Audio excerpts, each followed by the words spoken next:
seu aumento, né, de casos, ele tem sido uma preocupação global de saúde pública.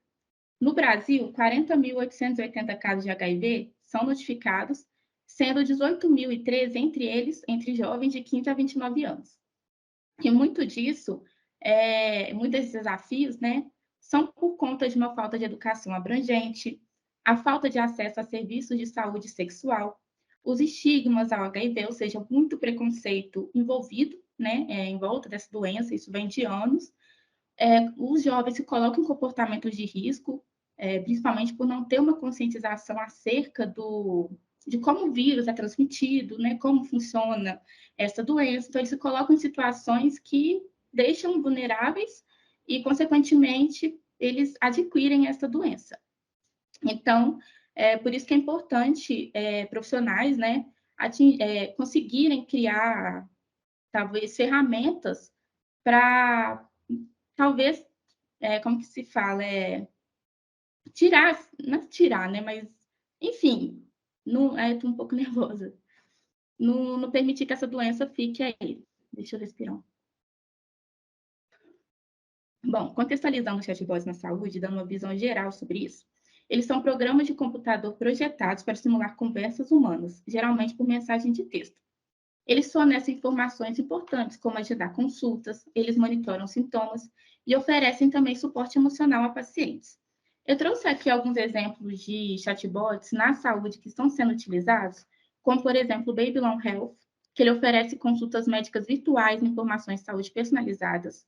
O Wellbot, que é focado em saúde mental, fornecendo suporte emocional e técnicas de terapia cognitivo-comportamental. O Florence, que ajuda pacientes a monitorar a ingestão de medicamentos, lembretes de prescrições e fornece informações sobre saúde também.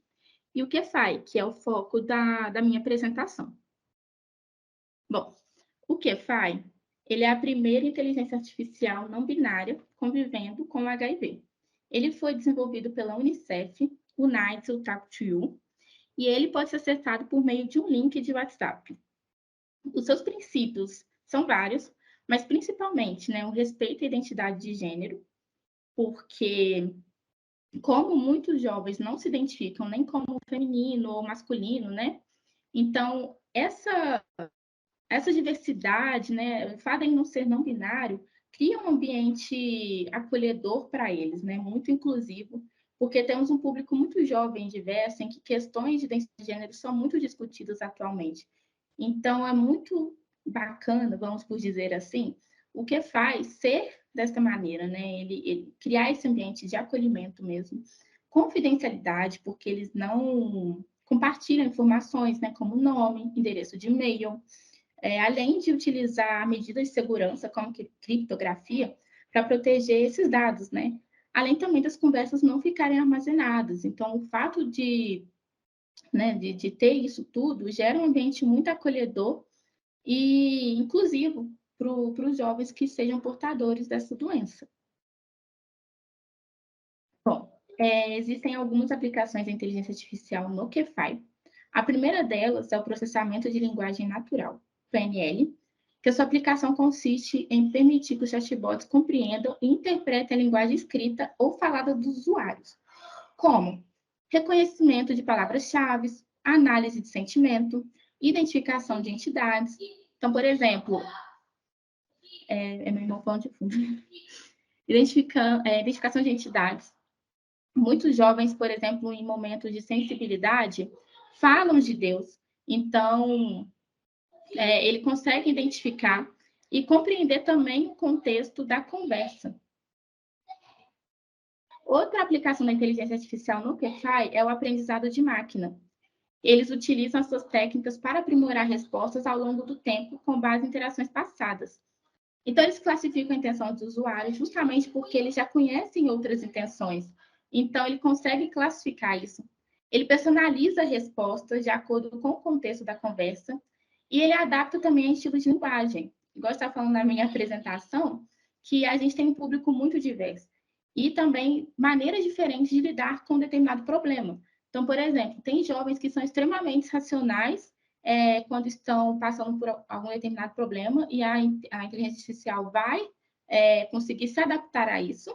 mas também tem jovens que são extremamente sensíveis. Então, tudo isso faz com que a inteligência artificial, principalmente o QFI, que é o nosso foco, né?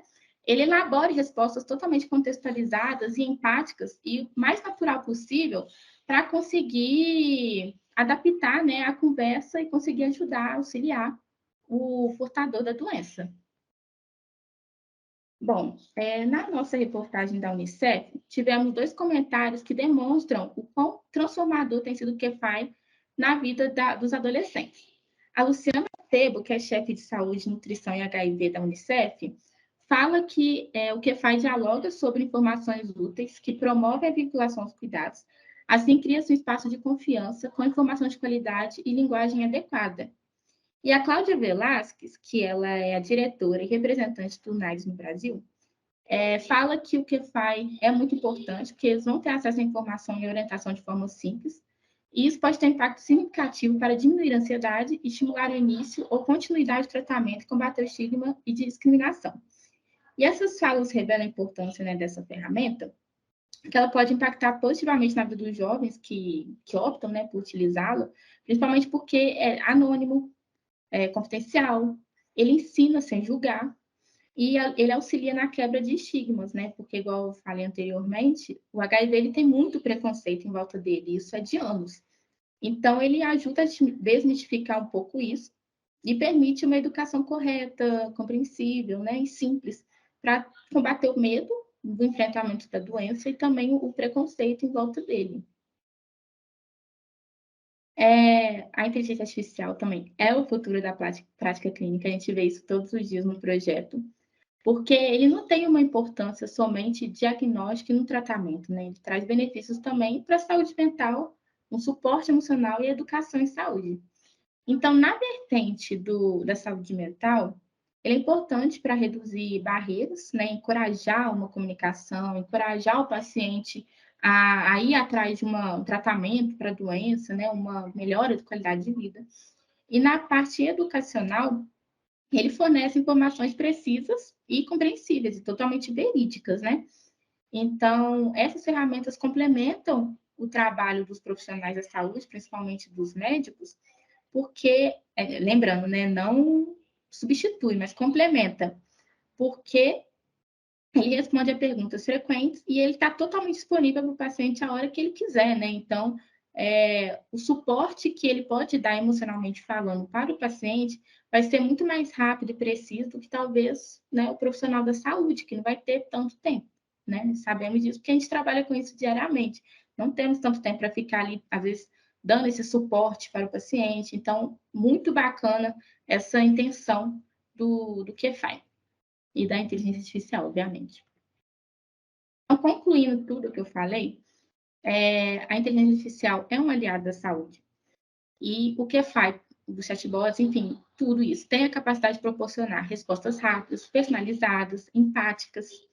Ele oferece informações precisas e sem julgamentos, que é o mais importante para o jovem que está passando por essa doença, com vários estigmas por trás, esse não julgamento, que a gente já recebe tanto julgamento da sociedade, então o chatbot é muito inclusivo, né? Ele não vai oferecer esse julgamento.